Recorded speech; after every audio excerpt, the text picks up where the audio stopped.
So welcome back, and I hope everybody had a really great lunch. And so we're going to start pulling things together, like Michael said, and wrapping it up. And so this morning we were talking a little bit about deliverance, what deliverance looked like, how you can walk in a continual state of repentance.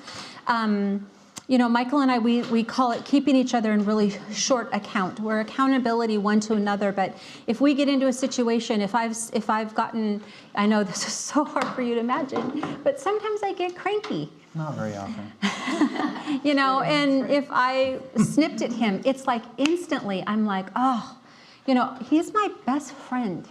You know, I love this man, and I'm so grateful for him. And it's like, he didn't deserve that, you know, and it's an immediate, I'm so sorry, you know, please forgive me. So the enemy can't drive wedges, because if he drives a wedge here, then we lose so much ground. And we have a lot of people that we pray and intercede for, and we don't want to lose that. So keep short accounts, you know, when, don't let things pile up. I'll take care, no big deal. It's always a big deal. Sin's a big deal. Mm-hmm. Deal with it, okay? But a couple of things I just want to tell you, and then we're going to kind of move from this place, is that deliverance is not a one and done. It's not like, oh yeah, I went through deliverance in 1943. Well, great. But what about today? Okay, we believe that we can, as believers in Jesus Christ, walk in fresh revelation moment by moment by moment. You shouldn't be telling only stories from 20 years ago. Yes, sometimes we tell our testimony to pull in a truth, but the only reason you do that is not to puff yourself up. It's to bring a relatable situation into a conversation to bless and encourage and uplift somebody else. If you're living on old stories, time to get some new ones. Time to walk in fresh revelation. And so it's not a one and done thing, okay? The other thing that I want to tell you is that God is more interested in making you holy than popular. He's more interested in developing your character than making your life easy. And the reason that this is important for you to understand is that a lot of times when we get ourselves into a difficult situation, we're like, help! And the Lord comes, but what we're really asking for is get me out. Get me out, get me out, get me out. And my experience is a lot of times Abba says, take my hand and I'll walk you through. And in that walking through process, he changes me. So by the time I enter that trial and by the time I come out of that trial, if I am surrendered and yielded to him and open up my heart, I am a different person at the end. The scripture talks about that. Those trials refine us. They purify us. Let them do their work. And don't be so quick just to get out. Okay? So with that said, we've talked so much in here about deliverance. And what we're doing is we're level setting. All right? We have level set because maybe you didn't have that understanding or that knowledge before. So maybe in your past, strongholds have taken root and you didn't know how to deal with them. You weren't aware of how they all worked. And so we're level setting. We're basically going back. We're digging up fallow ground. We're sowing seeds of righteousness, and we're closing those doors, leaving the past behind, just letting it go. And now equipping you on how to move forward, all right? So it's not a one and done thing. Now, here's the caveat, and I'm holding this out to you as a warning, all right? And this is a loving warning. All warnings should be loving. Do not go on witch hunts. Do not do it. What's going to happen is you're going to take this knowledge and the enemy will, this is a tactic, he'll come back in and he'll start saying, yeah, but what about here? And you have a stronghold here, and you have a demon here, and you have a demon there. And look at her, she has it. And all of a sudden, he's going to get you so demonically centric focused that you will lose this. Your first focus has always got to be on Jesus's face. That's where you look. And in my own life, that's exactly what happened. After I went through deliverance, I was so excited. Could not understand why everyone wouldn't want to be free. And I hurt people. Because in my zeal and in my exuberance, I went out and I wanted to tell everybody, and you have this and you could be free. And I left a trail of bloody, broken people. And it was a very hard lesson for me. And it hurt my heart when I saw what I had done. And so I'm just telling you, If the enemy cannot hold you back, he'll shove you over. This is an area he would love to just shove you over. There is not a demon behind every bush. Not every sin creates a stronghold. Okay, there is a biblical balance here. We've equipped you if that is the case. But there are times when a fiery dart will land in your heart.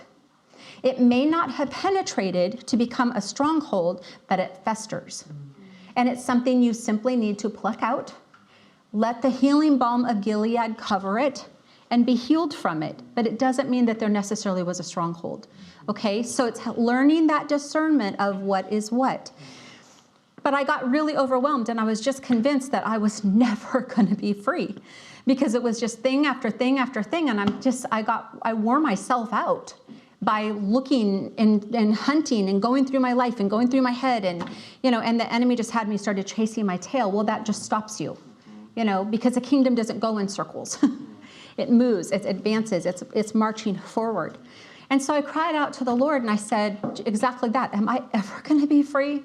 Because I guess in my mind, I had this glorious day when all of it would be taken care of, and I would be whole and free, and I didn't have to worry about that anymore, and I could go on my merry little way in ministry and whatever, and skip on the lily pads, and isn't life grand? And Nancy was just really a little Pollyannish, because that's not how it works. And this is exactly what he said. He came into my life, and he said, I will bring healing when you have the courage to face the source of the wounds. Rest. And it stopped that. And I want to give that to you as an impartation of a word.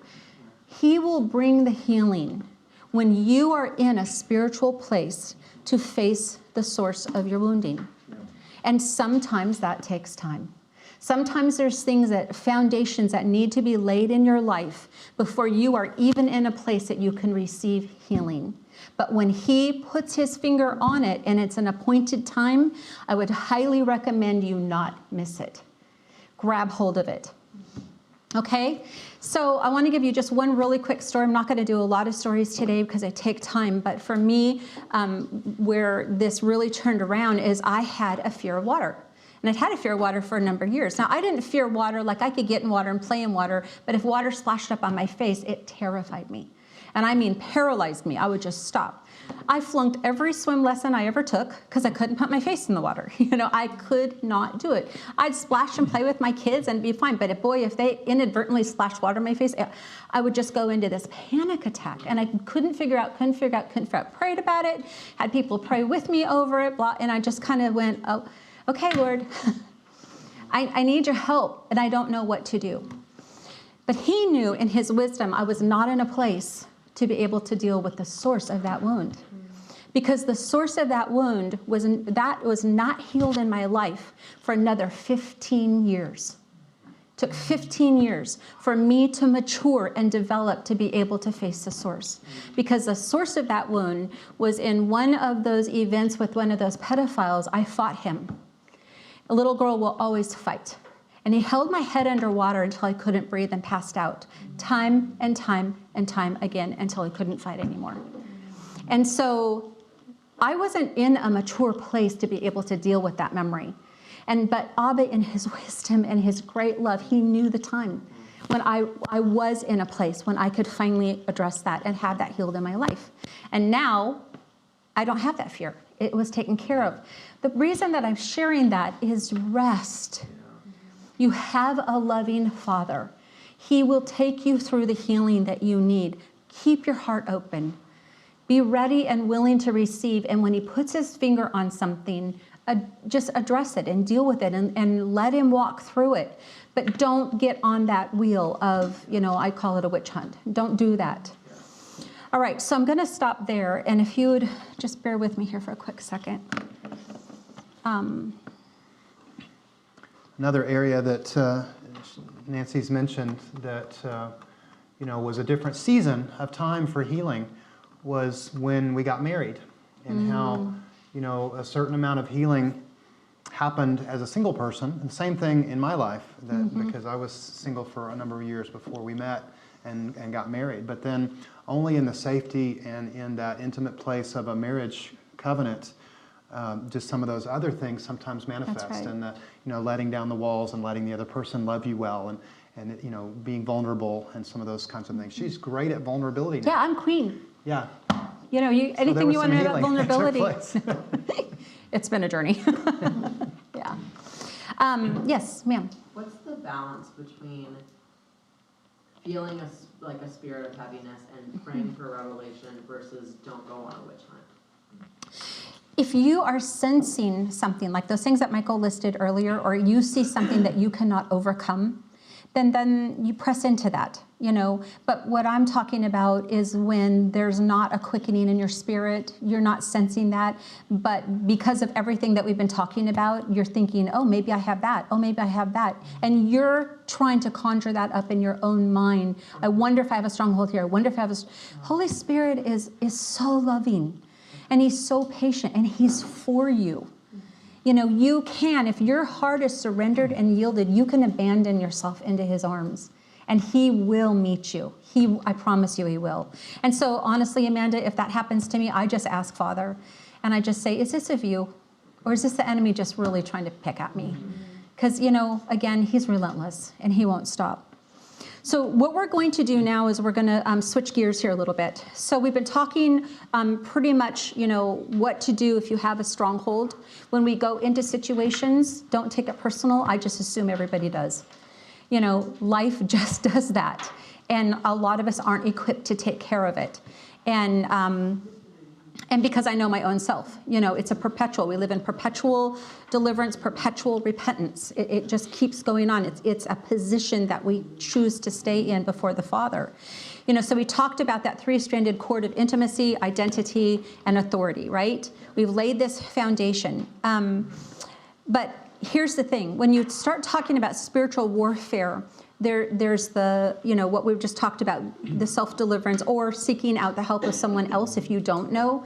That, there's something powerful when we yield one to another. Yeah. And we're asking, what do you see? Entrusted, be very careful who that is, but entrusted safe places.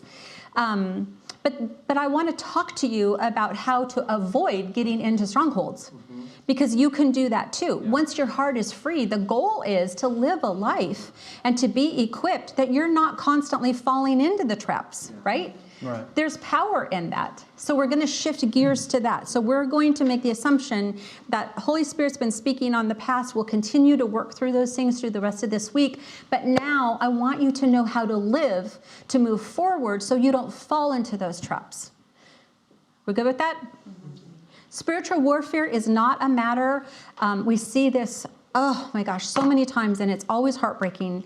It's not picking up a sword, going out and slicing and dicing. That is not what it is. And so many people love to study spiritual warfare because it's something that they can do, and it makes everybody feel like they're their own superhero movie. I'm going to fly in and save the day. And people get hurt. That is not what this is. We've talked about this before. Be sober-minded, be watchful, be careful, be diligent, with the understanding that as you decide to press in and follow the Lord, just expect his attack. The scripture says, why are you surprised? Don't be surprised. He's going to try to stop you. Just accept that as a fact of life. But then we've talked about this too. There's that art of war. All right?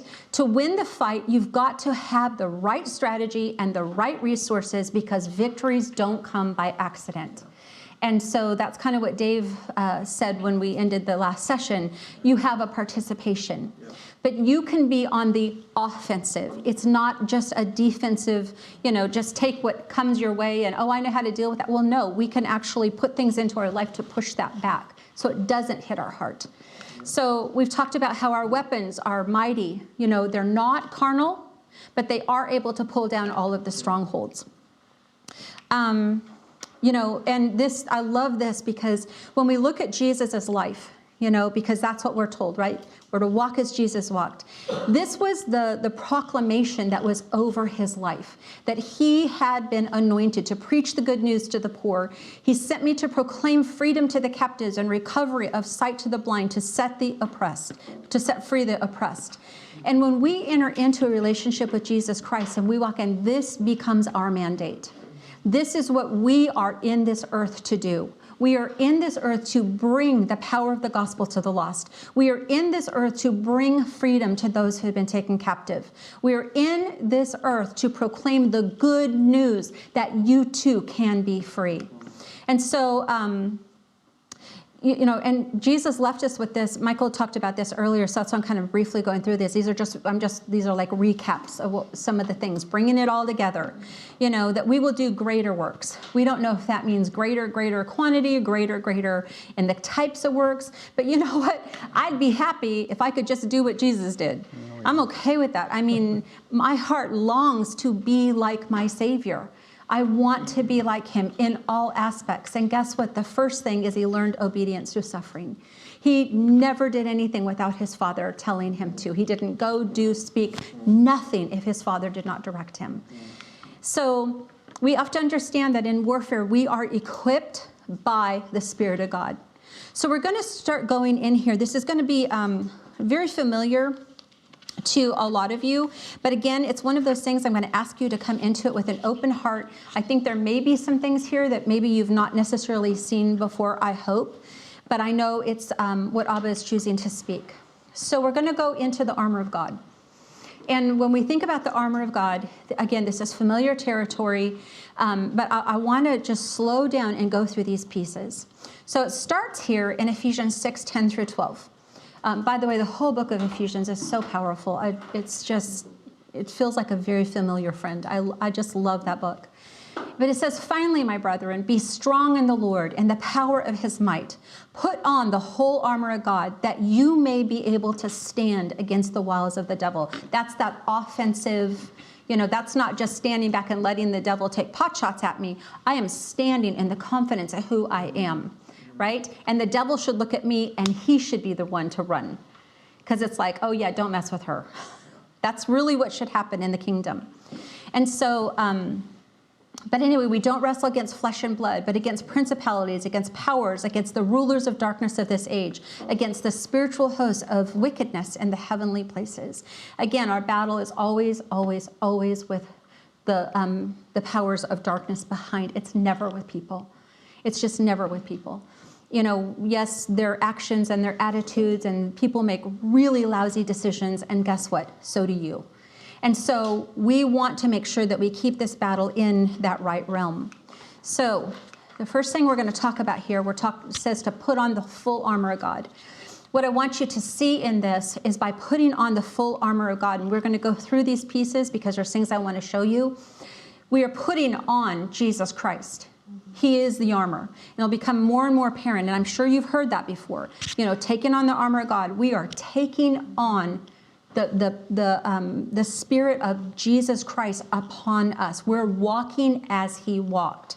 This armor is not, it's a metaphor. It's not a physical thing.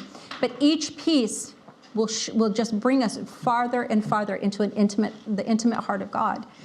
So we're going to just walk through this. So we're going to start with Ephesians 6:13 through 18. It says, therefore, take up the whole armor of God, that you may be able to withstand the evil day. Having done all, to stand therefore, having girded your waist with truth, having put on the breastplate of righteousness, having shod your feet with the preparation of the gospel of peace, above all, taking the shield of faith with which you may be able to quench all the fiery darts of the wicked one, take the helmet of salvation and the sword of the Spirit, which is the word of God, praying always with all prayer and supplication in the Spirit, being watchful to this end with all perseverance and supplication for all saints. So we're just going to walk through this. And of course, this first piece of armor is the belt of truth. So interesting thing. In ancient battles, by the way, we don't know, Paul does not tell us, and no other place in the scriptures does it identify what kind of soldier Paul is describing here that he's using as an example. It could be a lot of things. It could be a Jewish soldier. It could be a Roman soldier. It could be a lot of things, and it could be something else that we'll talk about at the very end that most people miss. But we're just going to go with a Roman soldier, all right? It really doesn't matter from the standpoint that there's a lot of analogies and connotations regardless of the soldier. But we're going to talk about the belt of truth. So here's interesting. When in our war today, you can go into battle, you can be in the army, you can kill thousands of people and never see them. It's very distant. And it wasn't that way in Paul's day. It wasn't that way. It was hand-to-hand combat. If I'm in a fight with Tyler and he's right there, I'm looking right into that man's eyes, as I'm trying to kill him and as he's trying to kill me. It is a face-to-face combat. It is brute strength against brute strength here. Obviously, I'm going to lose. It is positional.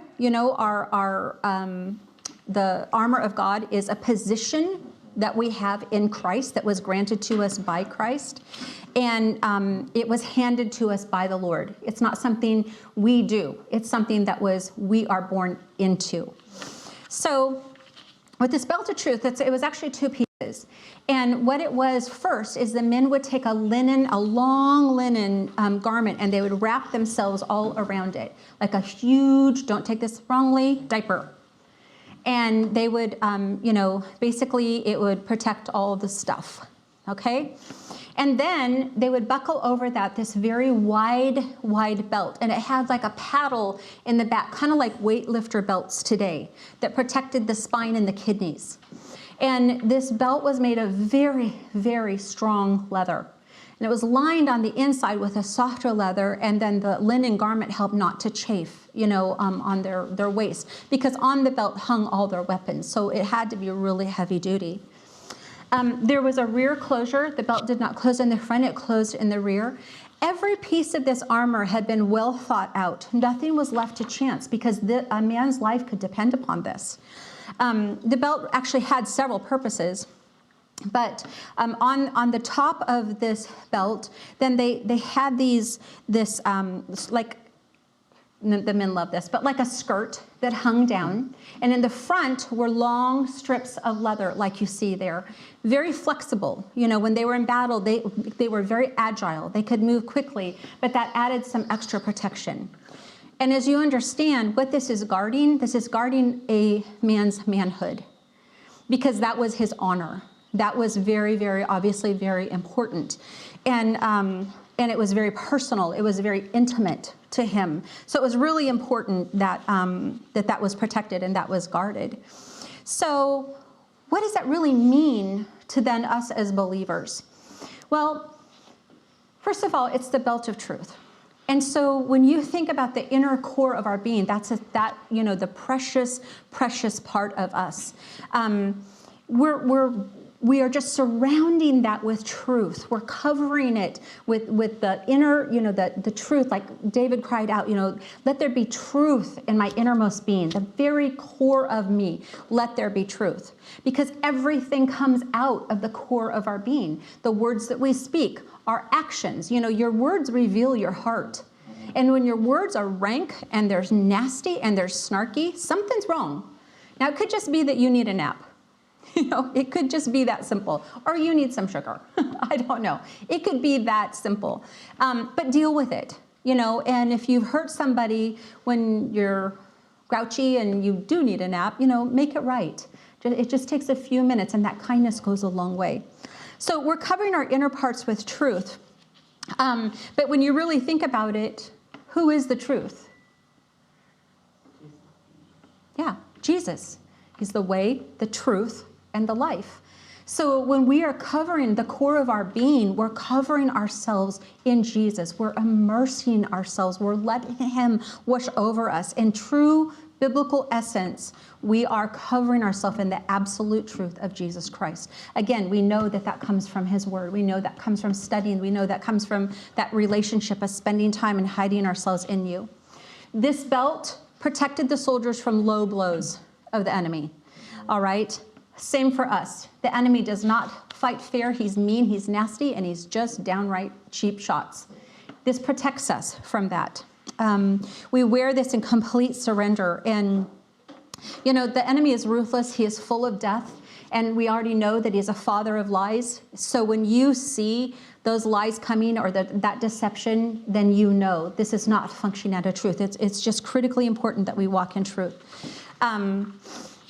I'm going to go on just for the sake of time here, but the next piece is the breastplate of righteousness. And after buckling on his belt, what the soldier would do is he'd pick up this breastplate of righteousness. This was made individually for each soldier. It was fitted for them. It came up to their neck, and it came down and actually covered the top of their belt. So it protected all of the internal organs, specifically their heart and their lungs. It was designed to fit the owner. It was crafted on the outside with layers of metal. On the inside was a soft leather. It either slipped over their head or was fastened on the side, but it was like one continuous piece, front and back. So the thing with the armor of God, or just even armor, the armor was created mostly for forward advancement. It wasn't created to protect you if you tuck tail and run.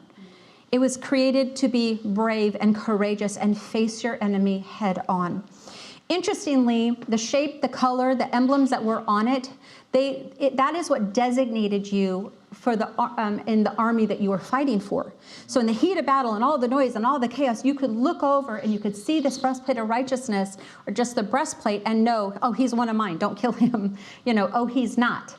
So it was an identifying mark, okay? It set your fellow soldiers apart so you didn't accidentally kill off your own people. The other thing is that this breastplate, in the front of it, the metalsmith, he would embed these beautiful, every man's desire, six-pack abs and bulging pecs, and it's like he went into war and he was like, don't mess with me because I got fake abs. But it basically, it was to give that persona. It was a visual, like seriously, like don't mess with me, right?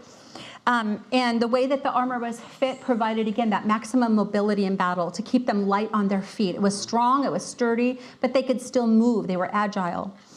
All right. So what does this have to do with us? The expectation is in spiritual warfare, or even just in living our life, that we're not going to be of those who turn back.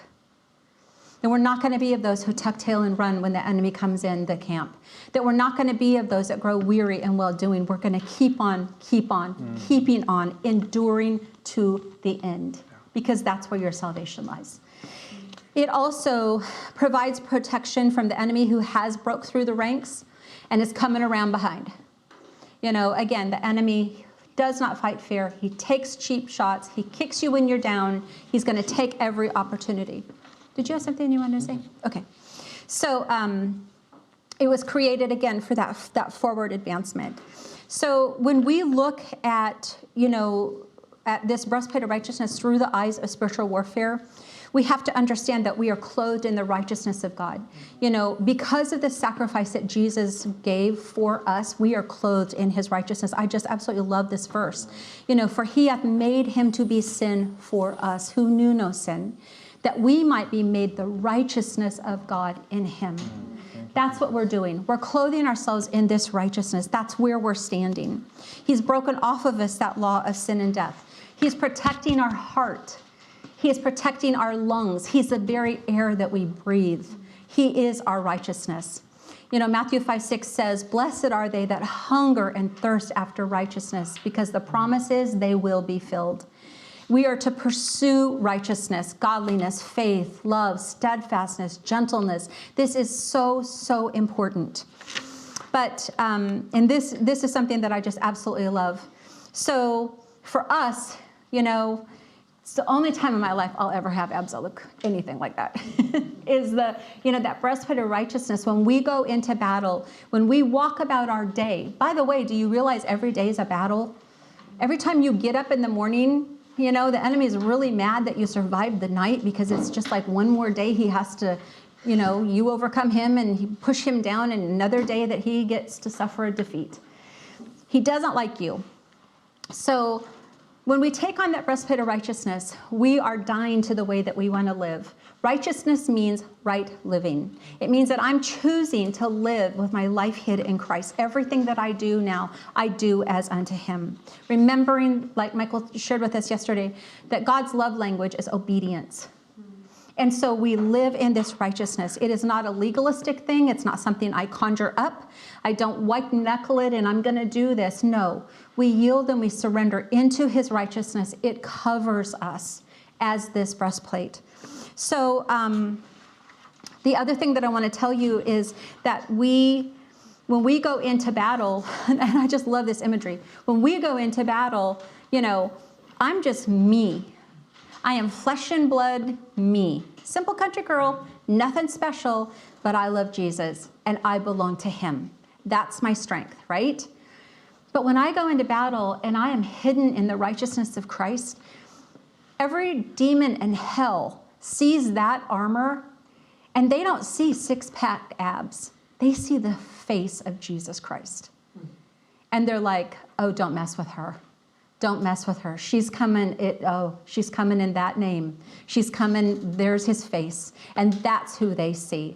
And half the time when you are walking clothed in this armor, when the enemy sees you, he runs. He will not even mess with you because he knows that's someone who knows who they are. And he will tuck tail and he will run. And that's the beauty. And that's what you want to come into. All right. So many people have twisted righteousness. You hear it all the time. If you say the word righteousness within a secular setting, people are like, oh, those self-righteous, hypocritical, and off they go. And even within some of our church structures, you hear that. Righteousness is not legalism. Legalism is born out of the heart of Satan. He is the legalist. That is not how the kingdom of God works. It does not work that way. If you are basing your relationship on God with what you do, and how you do it, and am I dotting all my I's and crossing all my T's and circling all my, you've missed the boat. You've so missed the boat. And you've actually played into the enemy's hand. And that is repulsive to people. They hate that. When Michael talked earlier about how our youth, they're just clamoring for supernatural events. They want something real. They want something they can't get any other way. They want something that's different. And they're not finding it in the churches. They're not finding it in believers because we're not living it. Generalities, generally speaking, there are good people out there, not discounting that. But as a whole, you cannot deny looking around that we as a church have failed this next generation. And we've set them up to fail. And this is one of those things. They're looking, they want to be in the fight. They really do. They just don't know what it is. So they get caught up in other supernatural events that take them way, way off course. And we've got kids that are behind those enemy lines. So it's a show of strength and it's a show of power, but it's not even of us. Yeah. They're coming into the face and the presence and the glory of the God that we serve and we have bowed down. This also identifies us as soldiers. You should be able to go into any setting and you should be able to know, oh, that's one of mine, that's my sister, and that's my sister, and that's my brother, and you're a wolf. You should be able to know that because of the armor, because of what you see. Your spirit bears witness. Do you know how much stuff happens in the spiritual realm that we don't see around us all the time? Continually. It's all around us. And so this identifies us. Again, I want to say to you that if Carol wins, I win. So she is not my enemy. I am not in competition with her. I am not jockeying for position with her. If she wins, I win. And guess what? If Paula loses, I lose. It would behooves me to come up alongside my sister and say, hey girl, what's happening here? How can I walk beside you? How can we link arms? What can I do to help you? And get her, and I'm just using you as an example, I don't know, but I'm just saying, how can I help you up? And how can I help you keep going? Because we are functioning as one. Mm-hmm. And that is walking in righteousness. That's walking in right living. So what joy is ours when Abba comes and he puts his robe around us and he covers us in his righteousness. And that's the sonship. That's that intimate relationship. And what that does is it causes our heart just to explode. Did you picture that? No, I didn't. Yeah, that's fine. Yeah. To greatly rejoice in the Lord, and back here. And the effect of the righteousness will be peace, and the result of righteousness, quietness and trust forever. This is a place we rest our heart. We rest our heart in the righteousness of Christ, because I don't have to do it. I just have to yield. I just have to surrender. I just have to appropriate what he won for me on that cross. This is part of your salvation. This is part of your inheritance as a child of God. So use it. It's a gift he's freely giving you. You don't even have to earn it. It's just simply yours for the taking. And so I'm going to go through one more. And we may not get through this one all before the break, but we'll circle back around it. But the next one is the gospel of peace. And I just want to say to you that what I'm holding out to you is not exhaustive. It is, the armor of God is kind of, again, like that diamond that Michael talks about, that you turn it a quarter turn and you see it a new way.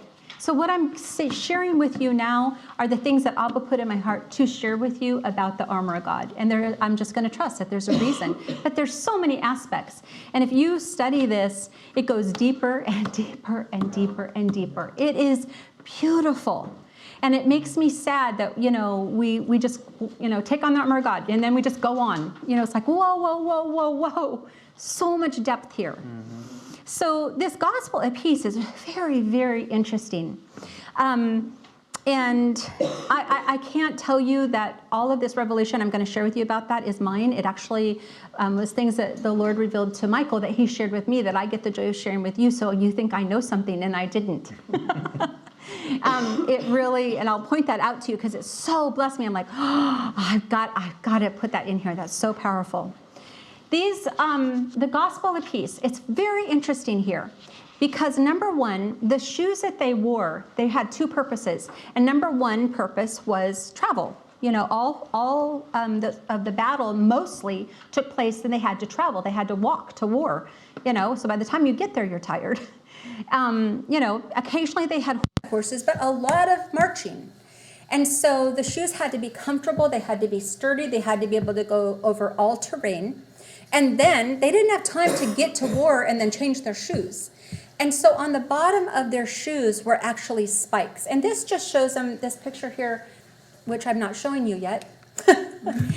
This picture here shows, like little nubbies on the bottom. When we were in Israel, we were at a museum and they actually had some, and there were spikes on them and they were honed to really sharp. And I'm thinking that probably wouldn't be comfy to walk on, and this is why.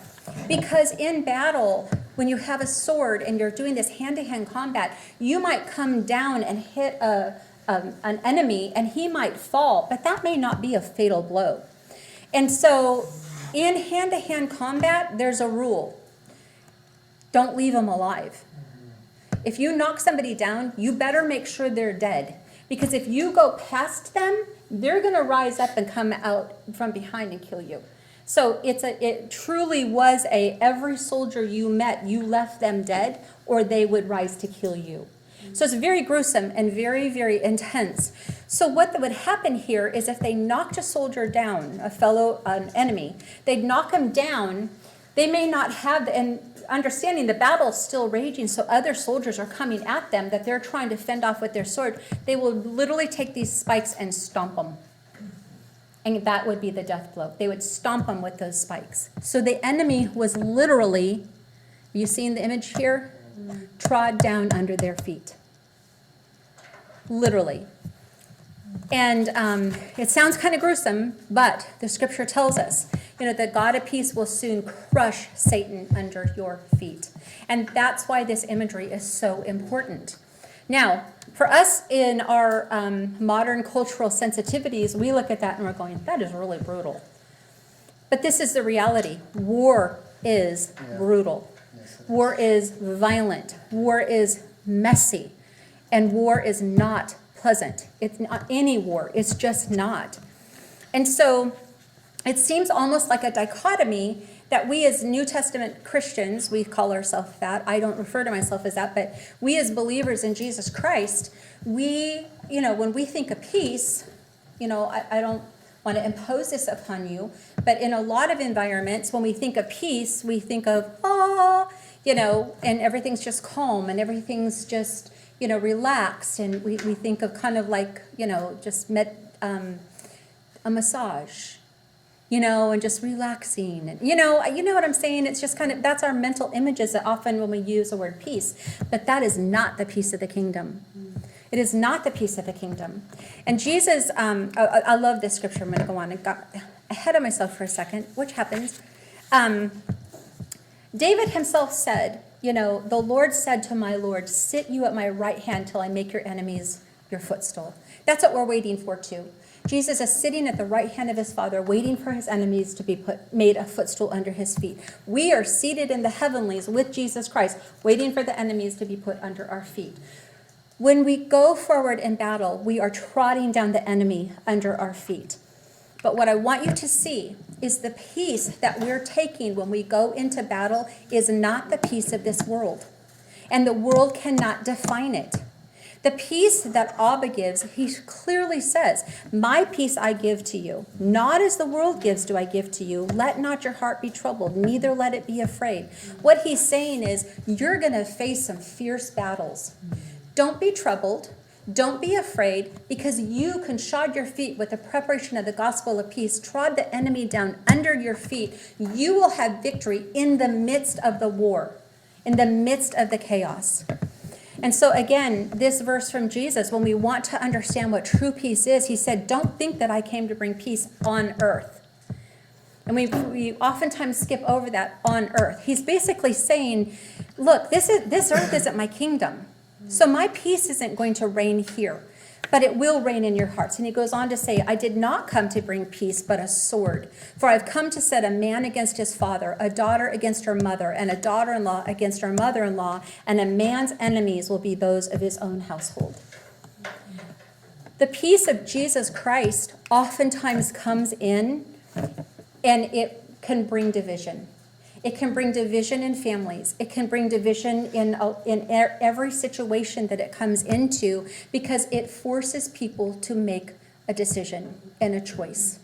And, we've seen this in a lot of different situations where people get confused about this, and they're thinking, well, if I'm going to warfare, if I'm praying for so-and-so, everything should be white and fluffy and fuzzy and good and, the peace. But that's not always the peace that comes when we're walking in war and when we're walking in warfare. So, but that's in warfare. That's what, in that outward facing. But in our hearts, because the Prince of Peace reigns within us, it's different. He didn't come to bring peace in the earth, but he certainly came to bring peace into the hearts of his people. It is one of the fruits of the Spirit. When the Spirit is evident in your life, I can face whatever hardship, whatever struggle, whatever circumstance in his peace. My heart is at peace when war has broke out all around me. That's that gospel of peace. The gospel of peace, we also know, is truly the story of salvation. As we go forth and we're bringing peace to the captives, we're declaring peace to them. But we are actually commanded to let the peace of Christ rule in your hearts, since as members of one body you were called to peace. And be thankful. We are called to walk in peace. Even in the middle of warfare, in the middle of chaos, we are called to walk in peace. We bear that peace wherever we go. And wherever we take it, the enemy is trampled underneath our feet. We're going to stop there. It's 2:15, and we will take a break. And then we're going to come back because I have a story to tell you about that. 10 minutes.